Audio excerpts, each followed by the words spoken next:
At a college graduation party, several classmates are playing Truth or Dare. While having fun, Boyle accidentally bumps into Felix, who has an honest and timid personality. Lisa, a classmate, started to ask him a question. If you could pick a girl to have sex with, who would you pick? Not knowing who gave Felix the courage, he actually voted directly for his crush Gemma.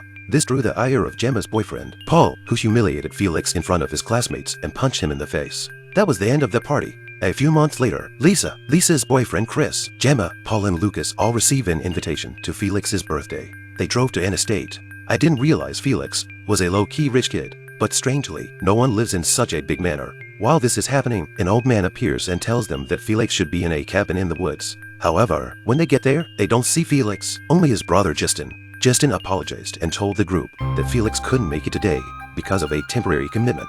Paul was pleased to hear that Felix was better off without him, since he had come here for free food and drink. In order to kill time, Justin suggested a game of Truth or Dare. At first, everyone was having fun and excitement.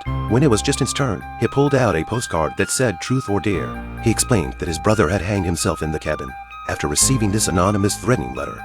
One of the 5 people who sent the letter. Today, he will help his brother find the real culprit. Hearing this news, Paul feels dissatisfied. However, he was subdued by Justin just as he reached out. As a matter of fact, Justin is a tough guy who was a soldier and killed people. He takes control of the whole scene and allows Lucas to act as an assistant in tying up the remaining 4 men. There's a reason for his trust in Lucas. It turns out that Felix dared to confess his love to Gemma at the graduation party because Lucas was encouraging him behind the scenes. So, Justin thinks Lucas has no motive to threaten his brother. The game continues. Justin posed a question to Gemma about who could have written the threatening letter. Obviously, the most suspicious person is Paul, as he is the only one who has had a confrontation with anyone else. However, Paul claims to have an alibi because he wasn't in the country when the postcard was sent. In order to save her life, Lisa quickly says that the postcard can be sent by someone else instead, and that it has nothing to do with whether or not you are out of the country. The friendship between the two instantly disintegrates. It was Paul's turn next, and it chose Dare. Justin presented a secret kit with 2 glass jars containing sulfuric acid and water. Justin took the tube attached to the glass jars and shoved it into Paul's girlfriend Gemma's mouth. Paul was asked to choose between the 2, and finally, in the midst of shivering, Paul chose the water, successfully saving Gemma's life. But a few people don't dare to relax, because this horrible game has just begun. The bottle turned to Lisa this round, and Justin asked him to pick one person to take a big risk on. There was absolutely no suspense in this. Chris was the boyfriend and Gemma was the BFF, so unlucky Paul was once again on the hook. Paul is also playing the same game of choose between acid and water, but this time it's up to Chris to choose. Chris gets anxious and reveals a shocking secret. In fact, Justin's brother Felix is not a nice guy. He is a stuffy and perverted voyeur. On the night of the graduation party, Chris returns to his room with Lisa after getting drunk, and they are about to make out when they are surprised to find Felix standing in the doorway peeping.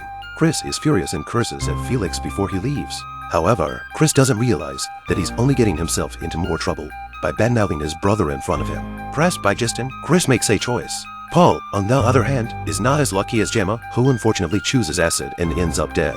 At this moment, there is a knock on the door outside the cabin. Justin and Lucas go out of the room to deal with him.